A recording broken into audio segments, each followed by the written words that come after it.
This is Public Resource. So everyone's heard of big tech, but have you heard about the data cartels? Just a few companies are stockpiling all of our data, and they've taken over a bunch of information markets. Companies like Thomson Reuters and RELX, or RELX, which is the corporate mashup of publishing and data giants Reed Elsevier and LexisNexis, monopolize our laws and our legal information.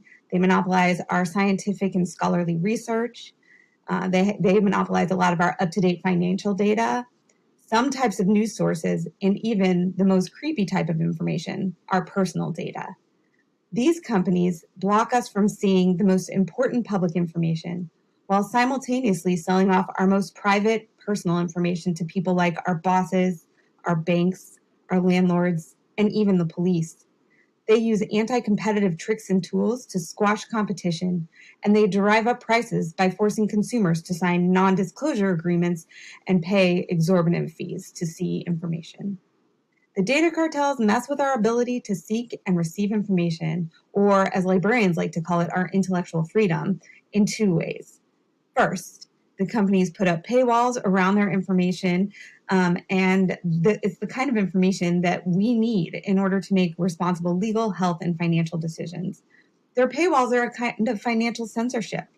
The companies don't let people see information until they pay the right price. And they make billions of dollars selling laws and research that were funded by our tax dollars, charging us for information that we already paid for, right? They also sell our digital exhaust, the data we leave behind when we participate in the digital world. Selling that kind of data deters us from doing things like poking around online, using information platforms, and doing other digital activities that we might need to do for our jobs, our social lives, or any other part of our digital world.